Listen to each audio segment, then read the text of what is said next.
When the fair ends, most stories disappear. Mm, But what if your exhibitors kept speaking months after the halls go silent? yeah. What if your event became a permanent digital marketplace of trust? It's a profound question to start with. Welcome to today's deep dive. If you are a trade fair organizer, an industry leader, or really anyone whose livelihood revolves around bringing businesses together under one massive roof, we are speaking directly to you today. Absolutely. Because we've got a stack of internal strategy documents and partnership proposals here, and they represent a profound shift in your industry. Yeah. Our mission today is to map out this complete transformation. Right. We are looking at the exact blueprint of how you evolve your physical 3-day event into a year-round digital ecosystem. It is a strategic awakening, really. It is. And to understand the mechanics of how this actually works, we first need to formally introduce the catalyst for this shift, which is BusinessRadio.media. Or BRM, as they refer to it in the docs. All right, BRM. Yeah. According to these strategy documents, they are a European AI-first media platform. But it is vital to clarify right away that they are not just churning out automated content for the sake of digital noise. No, not at all. They build credibility through professional, fact-checked audio and video storytelling.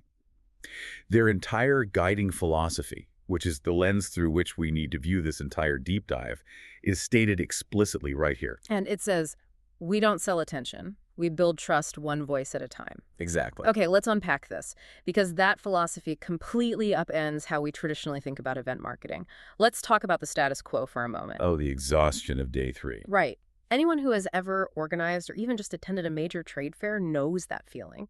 The hall lights come up, the cleaning crews start sweeping up literally thousands of discarded brochures. And those expensive temporary booths just... They get dismantled and thrown into the back of a truck. And you realize, as an organizer, that your exhibitors just spent a massive portion of their annual marketing budget on this. a huge portion. And the moment that fair is over, they are left with nothing but a temporary memory. I mean, the marketing they paid for was totally ephemeral.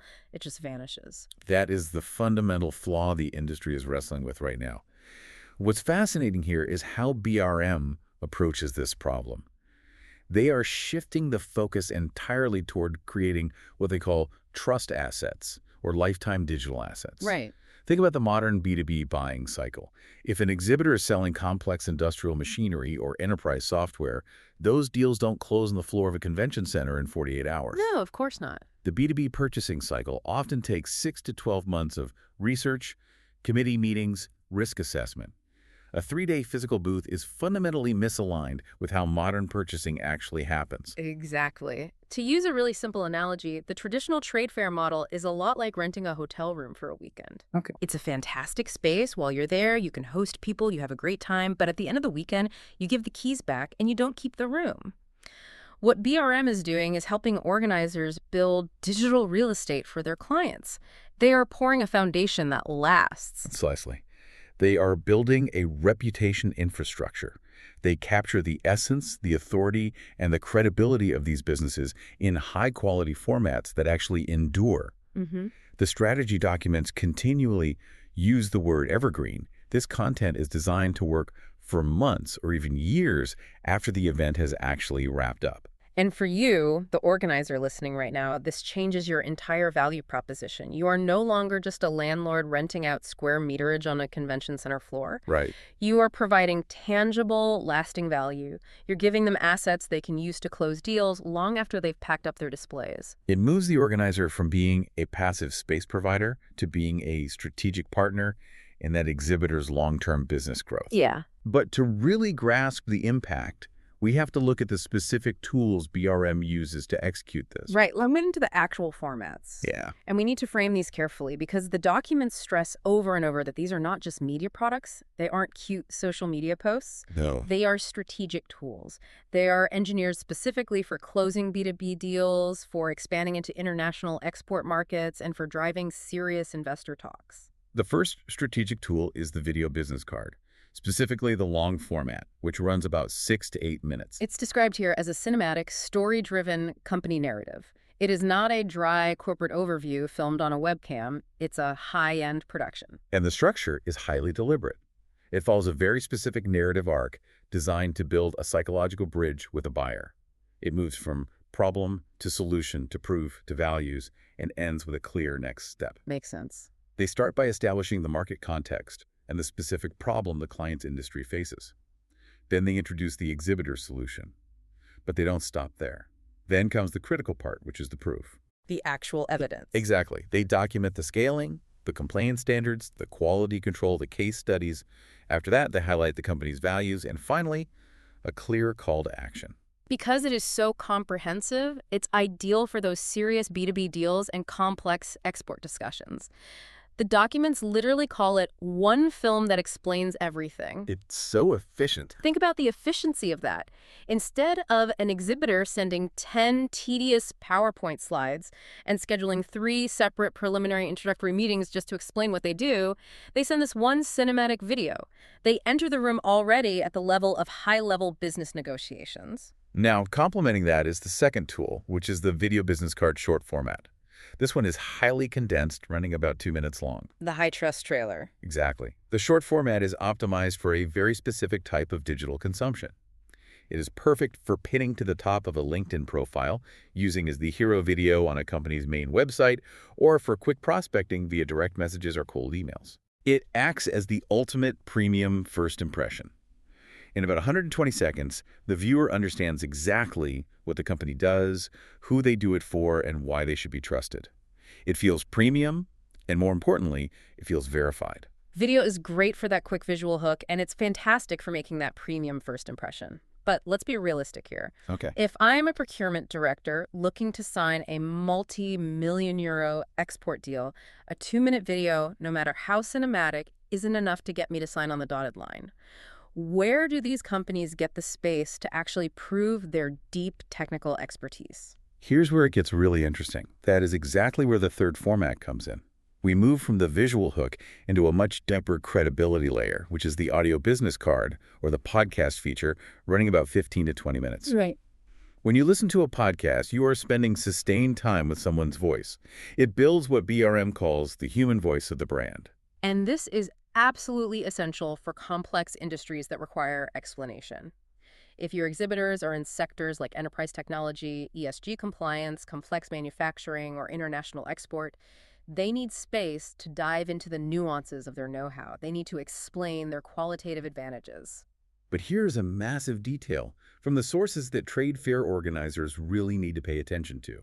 These audio features can be recorded in Polish or in English, utilizing native speakers. Which makes them immediately export-ready.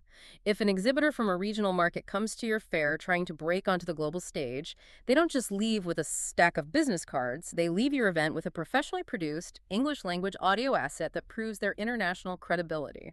But we do have to address the elephant in the room regarding audio production at a trade fair. Yes, I was just about to bring this up. I want to play the skeptic for a second.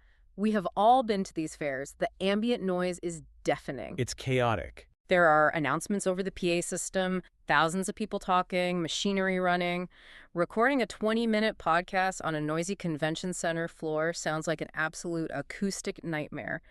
How can BRM possibly claim this is high-quality premium content? It is a valid concern, and the strategy documents address it by emphasizing that exhibitors are absolutely not just recorded at a stand with someone holding a smartphone and a cheap microphone while people walk through the shot. Okay, good. BRM sets up highly credible, acoustically controlled professional business environments.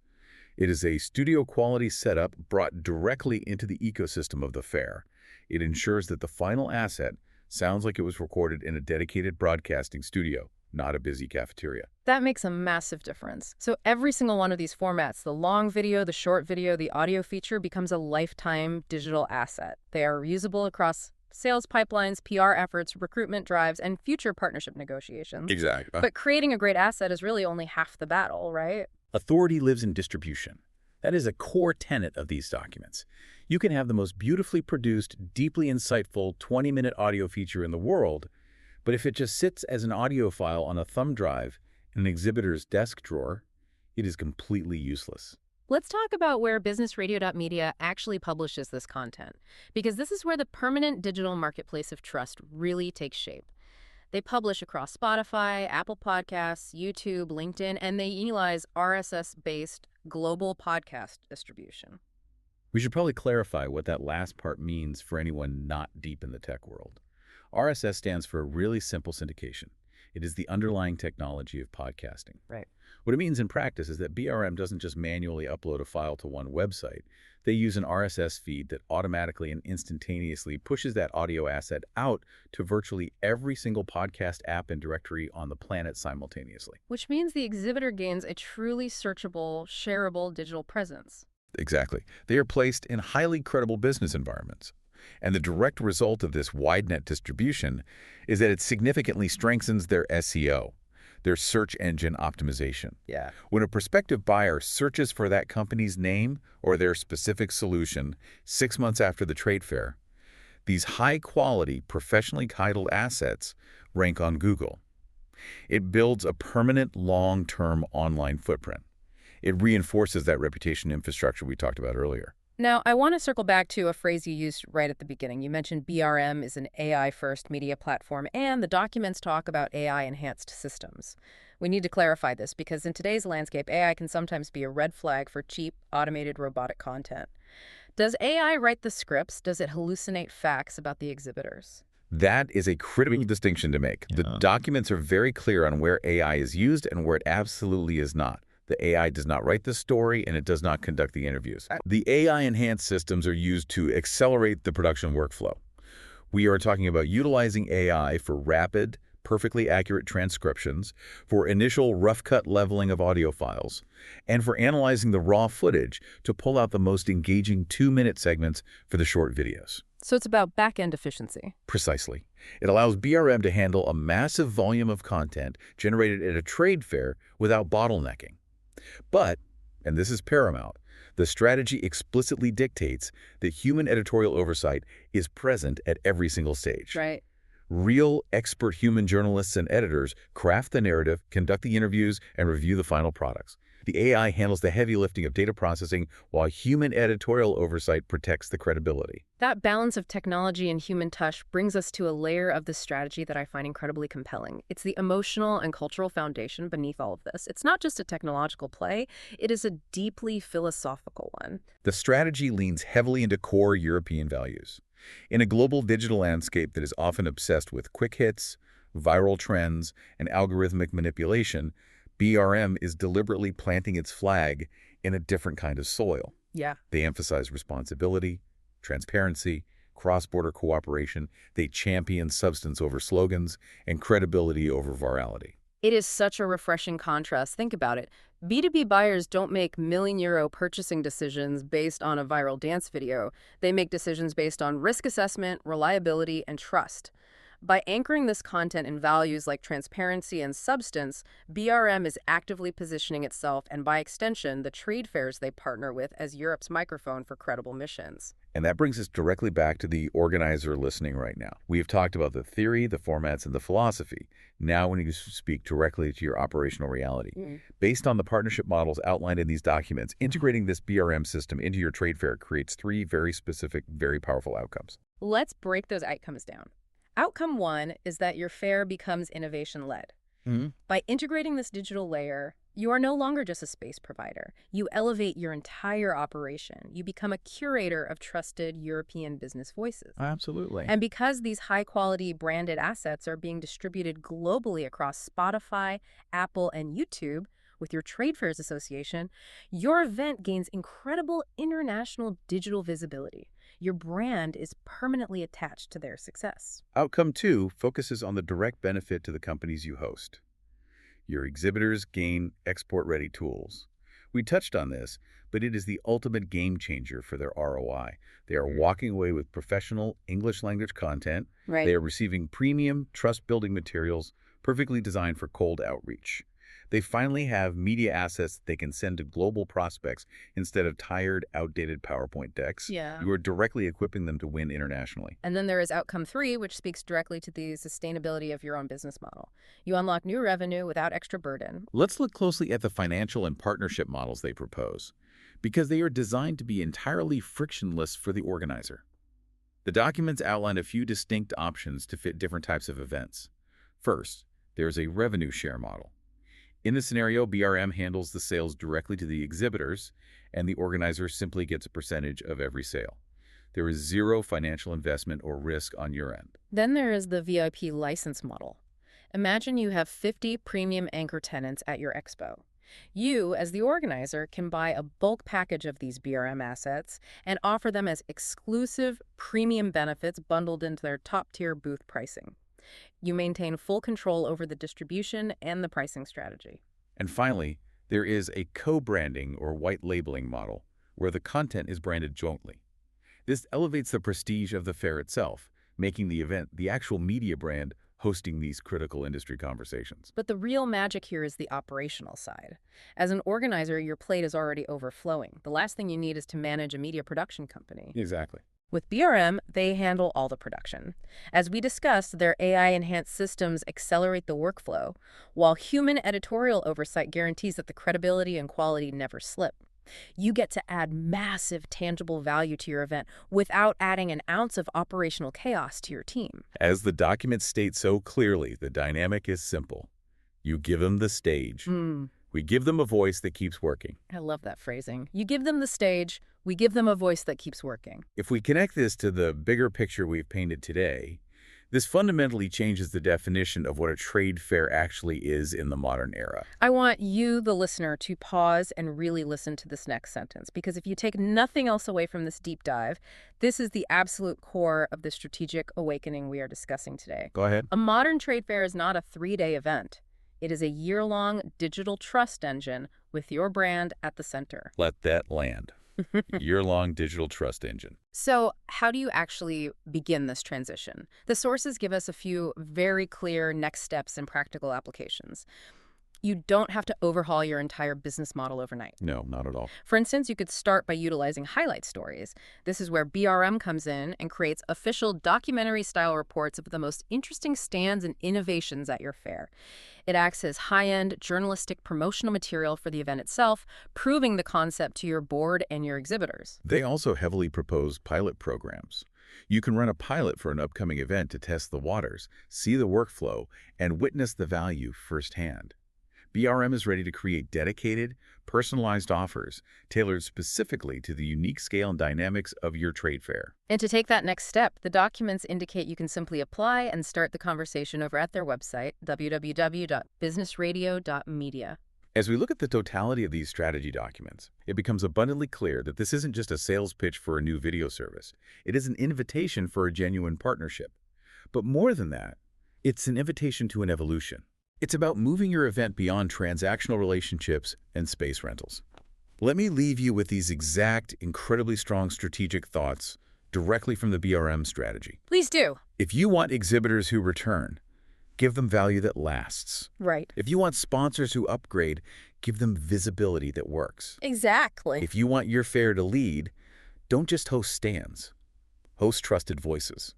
That is a phenomenal strategic framework. And it brings me to a final provocative thought I want you to mull over as we wrap up this deep dive. Think about the trade fairs in your sector that refuse to adapt. The ones that stubbornly remain simple space providers, relying entirely on foot traffic for 3 days a year, hoping that's enough to justify their rising costs. It's a risk. In a world completely saturated with digital noise, where B2B buyers demand deeper proof before they engage, if your event isn't actively generating searchable, lasting trust for your clients, what exactly are you selling them? We're hosts working for BusinessRadio.media under the direction of our editor-in-chief, because in Europe, trust is the strongest competitive advantage.